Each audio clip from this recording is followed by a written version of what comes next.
Well, that sucked.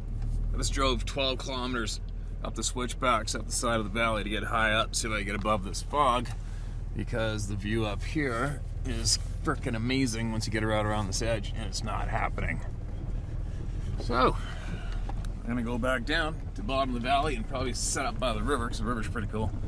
But this fog's not gonna work out for the epic background today. But there you go.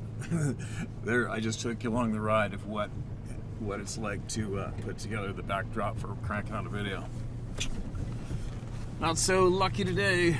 Man, too bad, because you guys would not believe the view right now if there was no fog. The mountains in view of me right now through that fog would have been absolute insanity. Next time. Oh, look.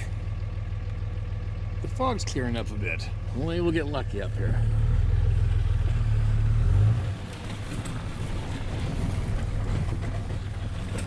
So normally the view behind me is absolutely outstanding, basically epic, and I don't have to explain why it isn't today, but it is what it is. It's still a pretty cool place to be.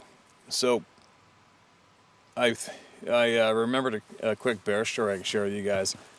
I got a bunch, and like I said earlier, I never write them down.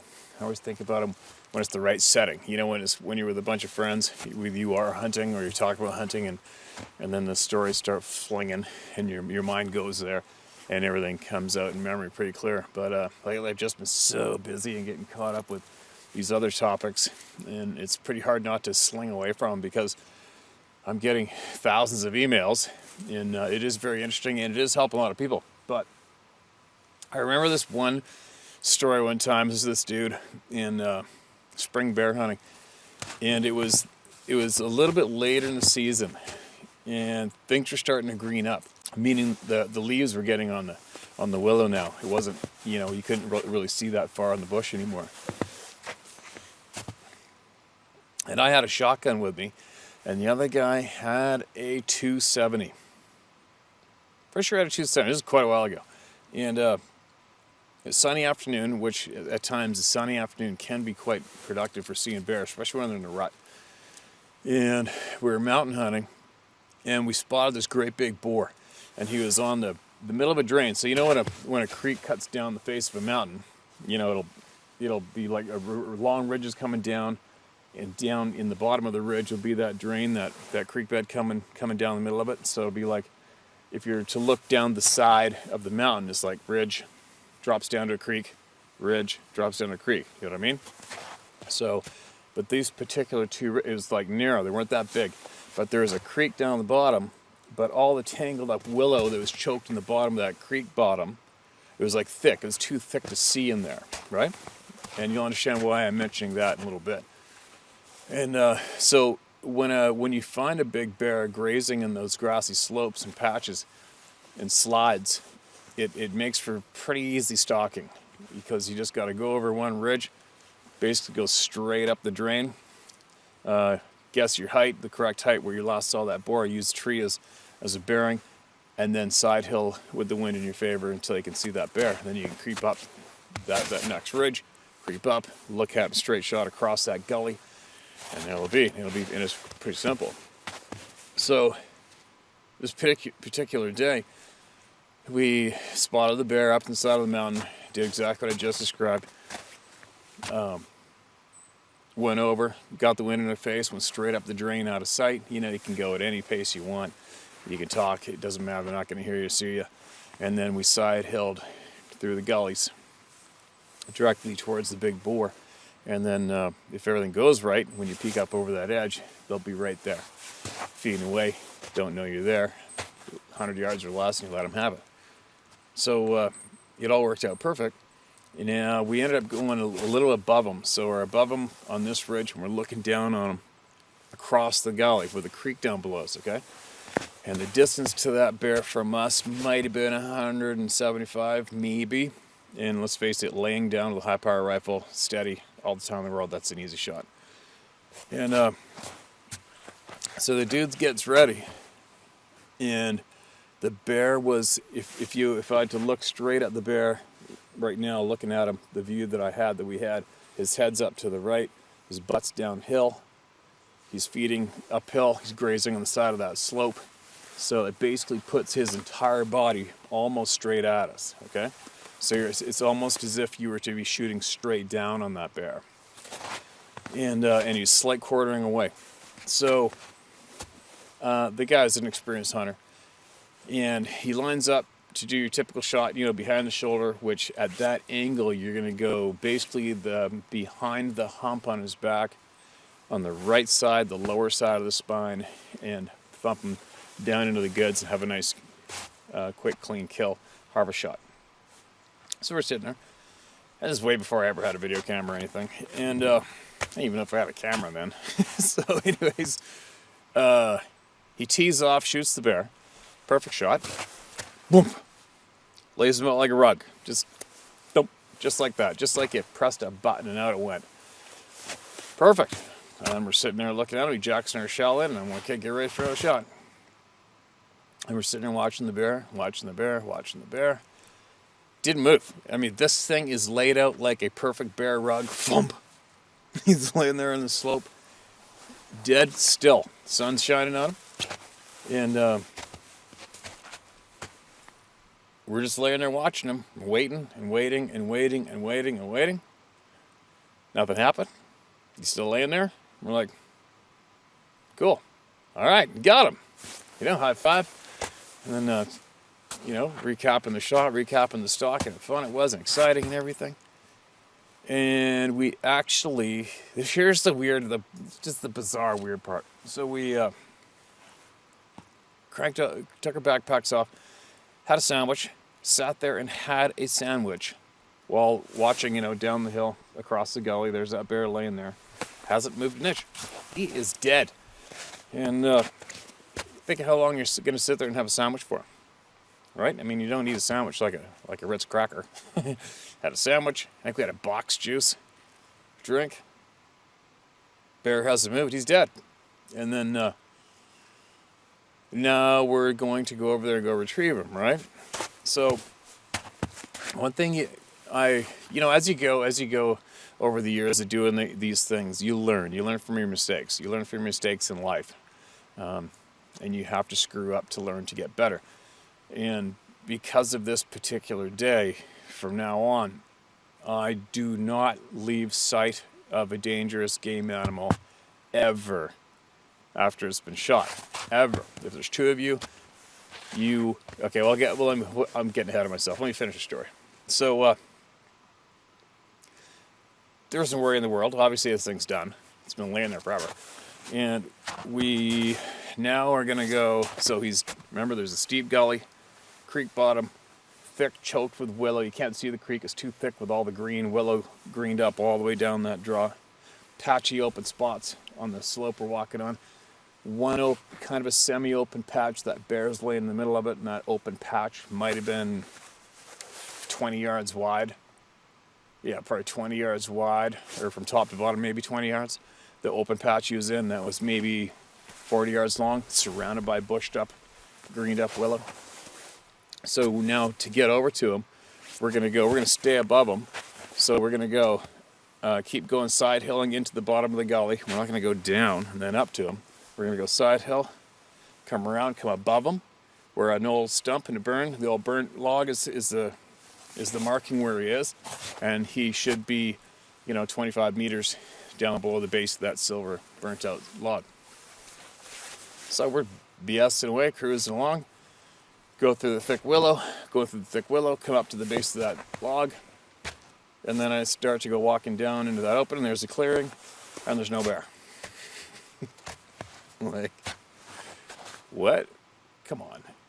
And I'm looking around, you look back at the silver log, you look across the gully to where we shot from, that log we sat on for lunch, look back down below me, and there's no question about it. This is the right spot, and the bear is gone. What the hell? So now the hair on the back of your neck stands up a bit, because it's like, really? Are you serious? Got this great big boar in the thick bush around me somewhere. I don't have a clue which way he went. Did he go up? Did he go up sideways? Did he go up and over the ridge I'm standing on, looking down? Did he go down into the creek? Did he go downhill, staying on the side? I haven't a freaking clue. God damn it, right? It's like, ah, shit, right? So I got my shotgun. I thump one in the pipe. And I go down to where he's laying. There's blood there for sure, but remember that entry hole came in basically on his back, right? And if it doesn't go right through him, he's not going to leave much of a blood trail, is he? He's going to be filling up. And the hunter's just as surprised as I am. It's like, what the hell? Where is he? Right? So I told him to sit high. I got the hunter to stay up high above me and sit. You sit tight right here. And then I started following the blood trail. And you could see it definitely went downhill. It was only a couple few drops. That was it. And you could see where he started to go downhill. And now there's a fair amount of blood there, if I remember. This is a long time ago. There's a fair amount of blood there, but not a big major blood trail or scuff marks in the ground for when he took off. But it took me a little bit, but I could tell he went downhill. He's down there in that creek bottom somewhere below us for sure. How far did he go down the creek? I haven't a clue. The creek's noisy as well, so I can't hear a thing for noise of anything. You can't hear anything down there. So he could be moving around there freely, snapping sticks, whatever he's doing. You're not going to hear him. This is really sucking ass. There's nothing worse than going in a thick. It's nothing worse than going in a thick draw with a creek in it to wash out your sound with any bear in it. Period. But a wounded bear, come on, man. It's like, come on, man, that sucks. So one thing I didn't want to do was I didn't want to go straight down and get in the creek bottom. I didn't want to get down the right away. I was hoping I could just sort of stay up on the side, back and forth, and go down and come back and look down in there and see if I could spot up their little hole. And it wasn't happening. So next thing you know, I'm right in the bottom. I'm right along the creek. And I'm still not seeing any blood. There's still no real sign of them. And now I'm like, I'm on high alert times 5 million. I got this 12 gauge in my hand and I'm buckled right over because I'm in all this thick willow and crap. This big canopy of shit on top of me. I can't see the hunter. I can't even hear him. And I went uphill in the creek bottom, looking on both sides of the bank, trying to find him. Maybe he's laying in the creek dead, or maybe standing in the creek. And I went up a bit, and the scent's going downhill because it's cold air. And I went uphill a bit, and nothing. I almost went up as high as the hunter here is on the ridge, almost went as high as him. And then I swung around and started going back down the creek again. It's taking my time, and all of a sudden I hear the hunter. I heard him yell something, and then boom! and the shot rings out right above me. I mean, right there, just kablam! I'm in basically in front of the muzzle of this thing. I don't know how far he was from me. He might have been 25 yards from me, maybe. And he let one rip. And what happened was that bear was in the creek bottom with me, but he was just below me. About, if I remember correctly, he was about 15 yards, 10 away from me, facing up the creek. And the hunter saw the bear coming up the creek towards me. From what he said, I don't know. I don't think that thing was running at me, charging at me. Who knows? He might have been, I don't know. Whatever happened. The bear was in the bottom of the creek, coming straight up the creek. I didn't even hear a thing, but I was faced the right direction at least anyway. If I don't think he could have got a piece of me. I don't think he would have got a piece of me because I was facing down current, and I had that 12 gauge barrel with one on the pipe pointing ahead of me the whole time. So I was definitely set up in the right position to defend myself and thump the bear if it came down to it. But luckily the hunter saw the damn thing, and he drilled it in the neck and dropped it right there in the creek. And we got him. And that was pretty exciting. It's not that exciting of a story, I guess, but it could have been a little more of an exciting episode. Had I been the first one to see the bear, and it was at 4 yards in that thick hill, and we had a bit of a gunfight in there. But I'll never forget that one. And I was definitely relieved that he saw and shot the bear for sure. Because obviously you don't want to get chewed up. Because the majority of people that you ever hear about that do get chewed on by bears, it's always from the wounded one. It's always. The majority of people that get killed by bears in hunting world, they get killed by wounded grizzly bears. So, yeah. Fortunately, that worked out. And that's just another bear story of one of many that I have. And what did I learn from that you know, most of my hunt stories that I share with you guys, there's always lessons in there in the stories. Okay, there's lessons of what to do and what not to, obviously.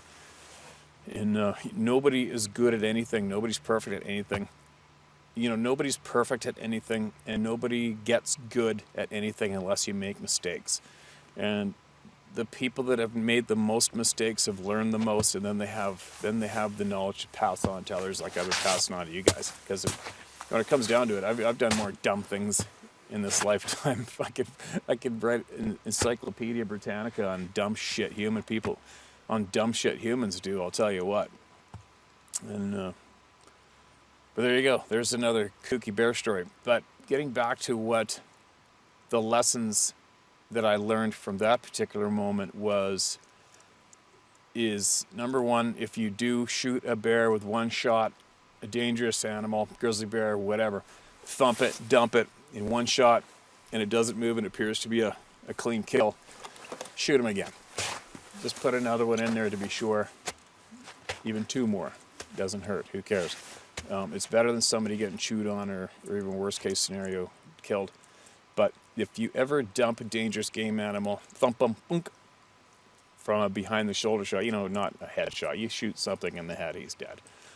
But if you shoot him behind the shoulder from any kind of a distance and thump him out like that with one shot, shoot him again. Maybe shoot him 2 more times. And wait at least 1 hour and watch that thing unless you're 100% certain it's toast. I like to now, especially grizzly bears, I'll wait an hour before going over there. And if you have to go out of sight of a dangerous game animal to get to it after the shot, leave somebody in sight of it 100% of the time until the other guy gets to it. That should be a golden, never broken rule. And those are lessons that I learned from that experience, and I retain them, and I use them still today.